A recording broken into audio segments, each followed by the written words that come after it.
that 70 to 80% of New Year's resolutions are quit or abandoned within 3 to 4 weeks. And so why don't they last? My theory has always been that it has to do more with what is the focus of our New Year's resolutions. Who are the people that are successful? What is it that helps them last beyond the 3 or 4 weeks? And what you start to notice is that their focus isn't just on what it is they're going to do, but the mindset is more focused on who are they trying to be. Welcome back to The Thermostat with Jason Barger. If you're currently on a commute, a walk, or just a micro break in your day, glad you're making time to step back, to think, and to reflect on the next steps on your journey. I've never been more convinced. The best leaders and team cultures in the world are the ones that make time to step back and calibrate their thermostat. I hope today's conversation leaves you feeling grounded and inspired.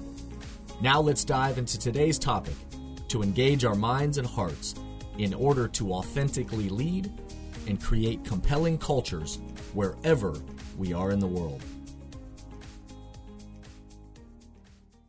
Hello, everybody. It's Jason, and welcome to Season 4. Yes, Season 4 kicking off. Hard to believe that we've already had 3 full seasons of this podcast, but excited, super excited for everything that lies ahead in Season 4. Welcome back. Hope you had a wonderful holiday break, or I know we've taken a few weeks off in preparation for this exciting launch into Season 4. I hope wherever you are and wherever you've been over the last few weeks, I hope you are safe, I hope you are well, and I hope you got to celebrate with the loved ones in your life.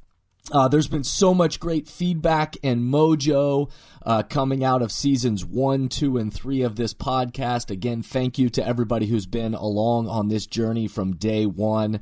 And those of you that are jumping on now and or diving in midstream, my hope is that you'll go back and listen to seasons 1, 2, and 3. There are some amazing episodes in there. Hopefully these short little micro pods to engage your mind and heart, and certainly then some longer interviews that are powerful, impactful, meaningful discussions that I've been lucky to have with some amazing people in the world. So I hope you'll go back and re-listen to seasons 1, 2, and 3, and then I'm super glad that you are a part of season 4 and beginning this journey with us for this year. So as always, my hope with these podcasts is to give you something to think about each week, an opportunity for you to step back, for you to think, for you to engage your mind and heart, and then to lead to intentional action, to help us all have something to think about that causes us to step back, to think, and then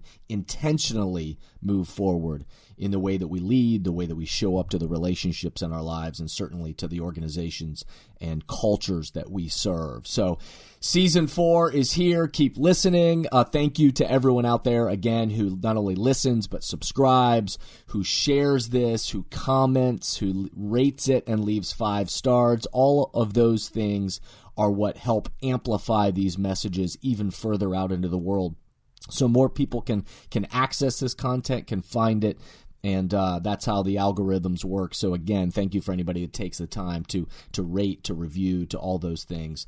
Super, super helpful. So we are in a new year, and finally 2021 is here. Yes, 2021 is here. 2020 certainly was a challenging year. Everybody, any posts or GIFs or memes that you saw going around out in the world, 2020 was a challenging year, a strange year. That a lot of tensions high, global pandemic, social unrest, political uncertainty, economic uncertainty, kids schooling, so many things that were happening in 2020, but also opportunities for a lot of growth and challenging growth and nudging all of us forward in the way that we think, in the way that we develop. Well, 2021 is here, thankfully, but that doesn't mean that all the challenges are over. Of course, they're not. There are many of these things that are revealed to us in 2020 that certainly we need to carry forward and bring to our own intentionality and thinking as we move through 2021. But the challenges aren't over, but the opportunities are also here and everywhere. And how we respond, of course, how we respond to everything that's going on around us will impact the things around us. And we have to remember and make sure that we fix our eyes on what is within our control. So the start of every new year brings about the opportunity for New Year's resolutions. That is certainly a big thing to many people in the world, a tradition, a practice that many people do. New Year's resolutions happen with every new year, a clean slate, a new beginning.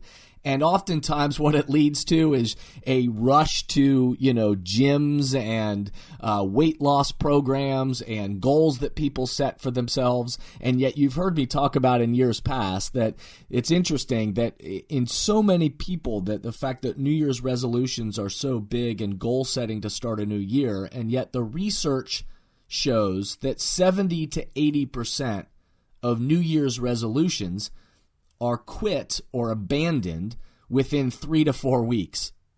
We get all fired up.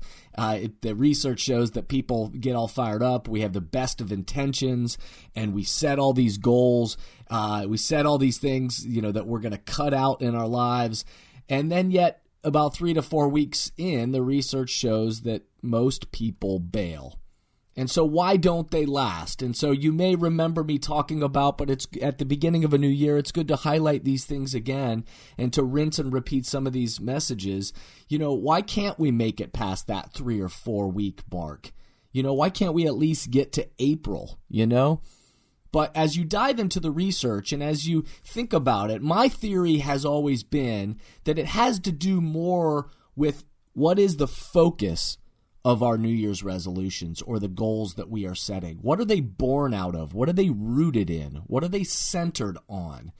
And it's subtle, but certainly is a really important mindset shift. And in my opinion, as I watch these, the ones that are not successful, the people that often give up on their goals 3 or 4 weeks in, or these New Year's resolutions they're set, is I notice that there's a difference in their mindset, that oftentimes their goals are more rooted in what they're going to do.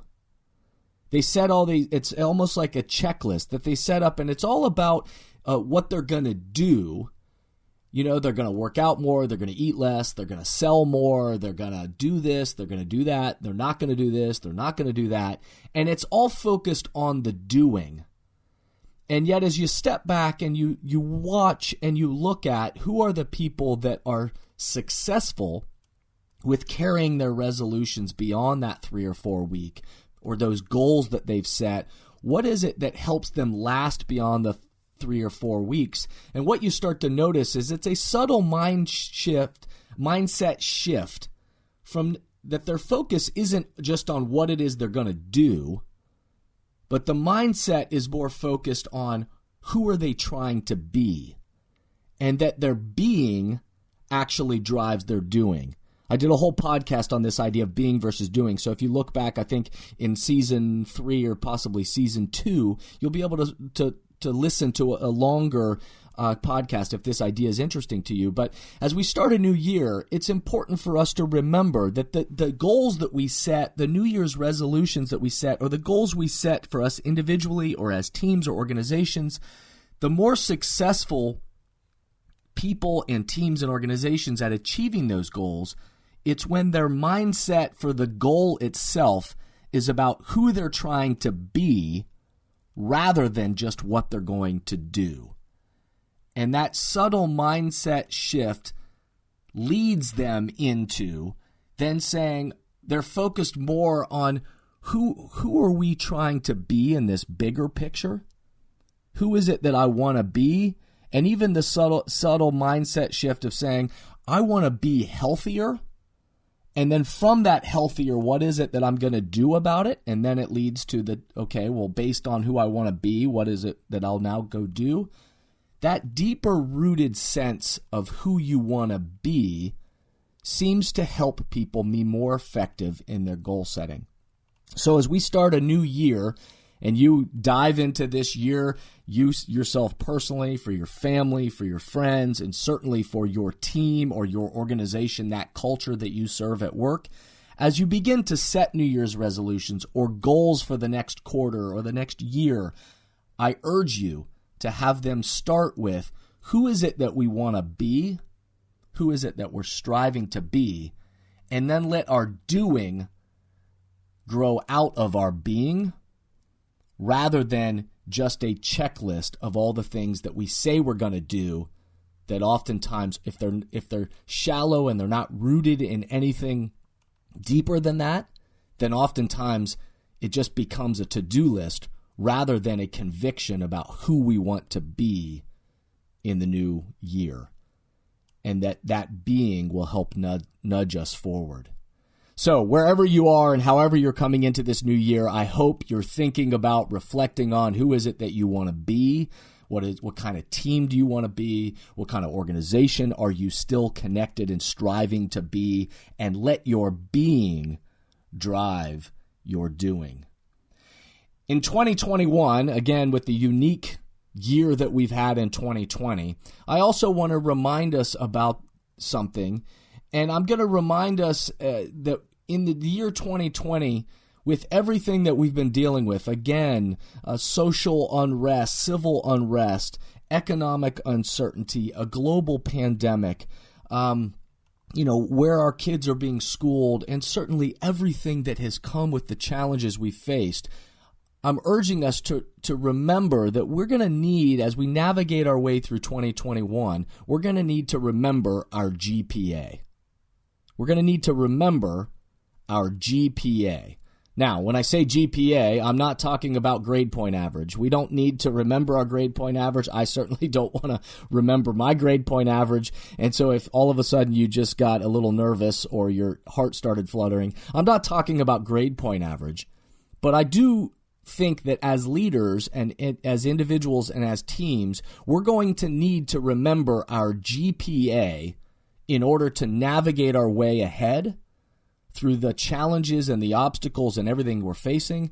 And as leaders and teams, we're going to need to be able to remember this GPA.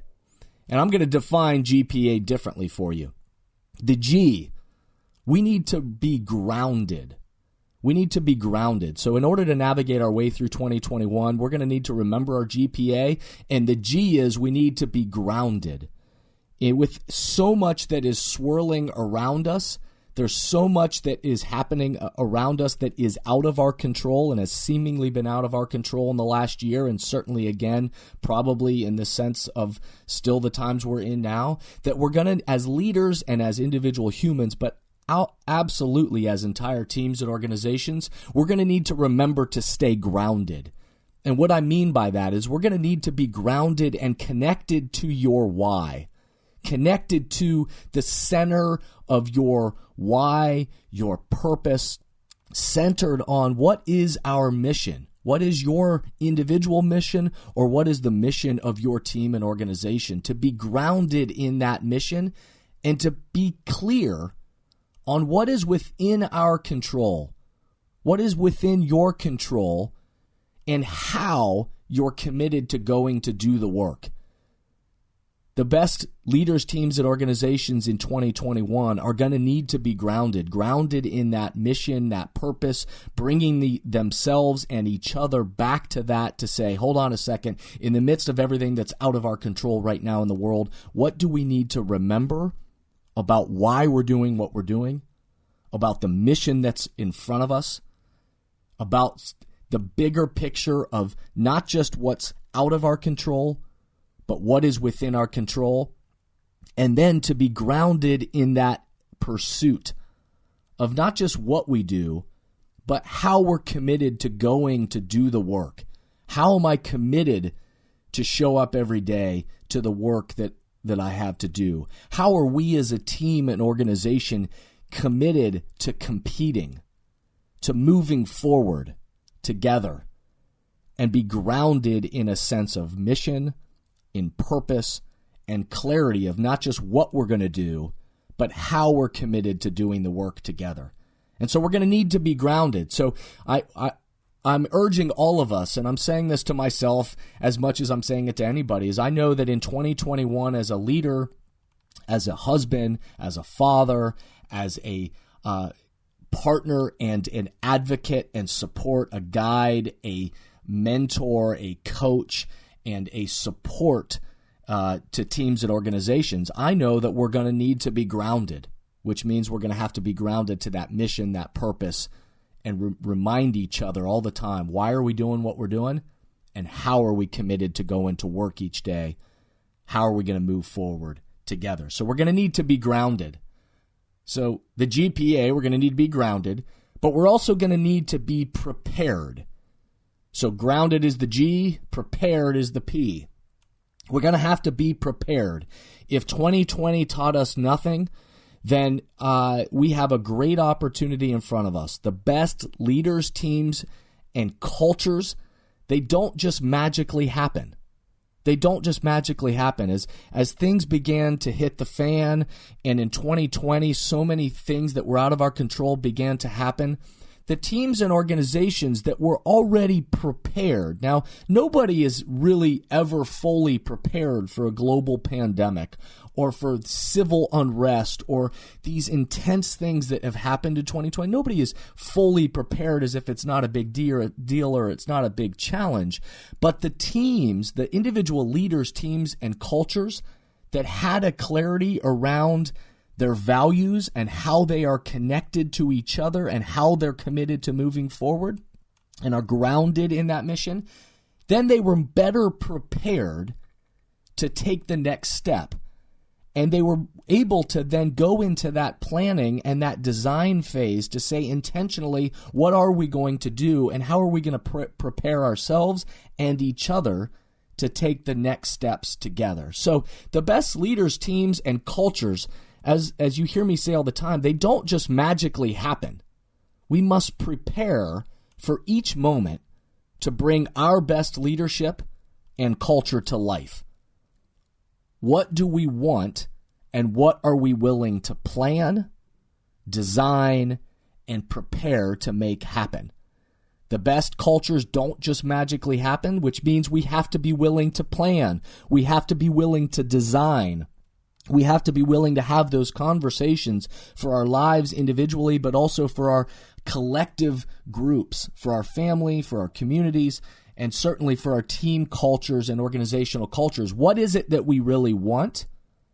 And if there is a desired culture out in the future that we want to move toward, then we're going to need to be prepared, which means we got to then be willing to dive into planning and designing. If that's the future culture we want, then we've got to prepare and design and then put actions into place that are going to help us lead ourselves and each other toward that culture that we're trying to create. And so in 2021, we're going to have to remember our GPA. We're going to need to remember to be grounded, to be connected to that mission and purpose and how we're committed to doing the work. We're going to need to be prepared, which means we got to go to work and design and with intentionality and commitment. We're going to need to prepare ourselves for what is the plan for how we're going to move ourselves and our culture forward. And then lastly, we're going to have to remember the A, GPA, grounded, prepared, and agile. Obviously, again, if 2020 taught us nothing, then it taught us that we're going to have to be agile. That even with the best preparations, not everything is within our control. We need to prepare. We need to then run scenarios and make sure that we're considering different options and, again, be connected to our mission and purpose and design, okay, what are those next actions we're going to put into place? But even with the best preparations, not everything is within our control. And so we're going to have to be agile as leaders, as teams, as companies, as families. We're going to have to be agile. And we better be agile in our ability to adapt, to adjust, and keep moving forward in alignment with our mission.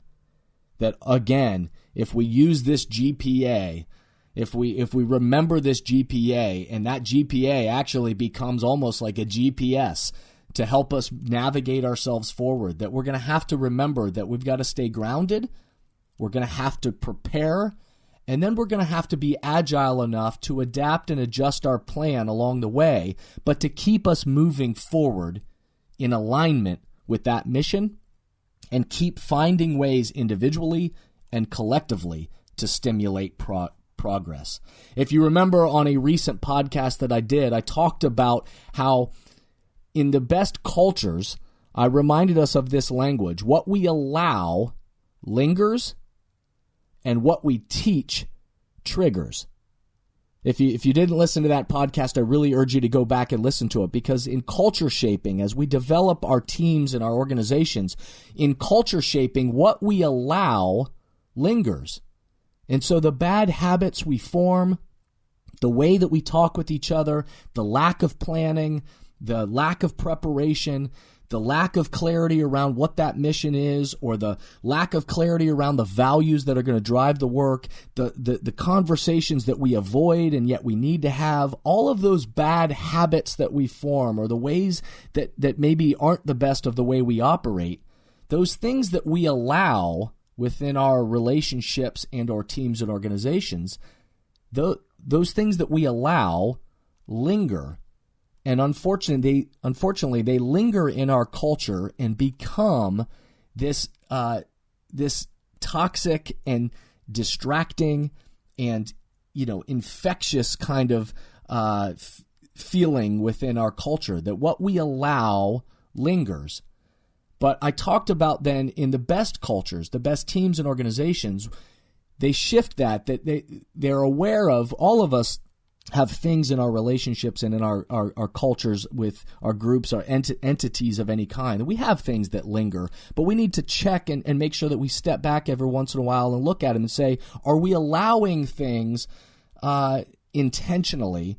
What is it that we're truly allowing, and what is it that we're allowing that is creating these kind of bad habits and operations that we need to be able to challenge and get ourselves back on track? But the best leaders, teams, and organizations realize that what we teach triggers. So that means we have to be intentional. We have to be grounded. We need to be prepared.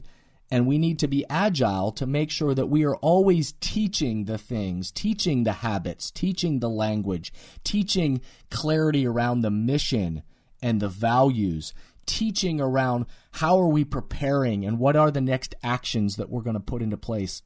Because in the most effective teams and organizational cultures, the ones that are committed to this ongoing teaching ethic and development, what ends up happening is what we teach triggers a chain reaction that cascades throughout the team and throughout the organization.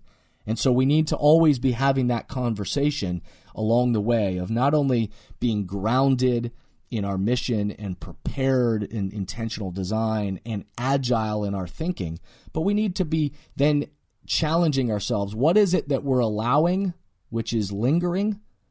And along that next path, what is it we need to teach that can help trigger that positive chain reaction to the people around me? So the questions, as always, I'm going to leave you for today with some questions to ponder. Hopefully this has been a great start to your year and to your week, and for an opportunity for you to step back, but some questions for you to ponder along the way. What bad habits are being allowed and are lingering either in your own individual practice or your entire team or organizations? What are those bad habits or ways of operating that have just been kind of allowed and unfortunately are just lingering that need to be acknowledged and maybe adjusted and or nudging ourselves forward, being aware of those things that maybe we're allowing that are causing us to just kind of have this dysfunctional lingering in our culture? What needs to be taught? What needs to be taught, encouraged? What is it that we want to trigger that chain reaction of positive energy and positive mojo? But what is it that we need to then teach? What is it that we need to kind of the rinse and repeat of what are those messages that maybe have been lost along the way? What is it we need to teach, encourage, and set that chain reaction to trigger that kind of chain reaction? And how will you help yourself and your teammates stay grounded, prepared, and agile. To remember that GPA, to stay grounded, prepared, and agile. How will you help yourself and your teammates stay grounded, stay prepared, and stay agile? Remember, where you look is where you go. Where we look is where we go. So if where we look is we get pulled into blame and negativity and gossip and get pulled in all these directions of focusing on all the things that are out of our control, then where we look is where we go. But if where we give our mind, our focus, and our attention to is the things that are within our control, and we stay focused on our GPA and being grounded, being prepared, being agile, and being focused on what is it that we truly want to teach within our culture to trigger that chain reaction for good, where we look is where we go.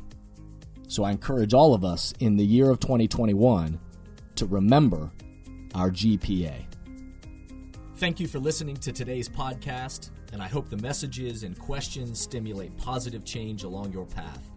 As always, if these messages resonate with you and add value to your life, I hope you'll help amplify them throughout the world.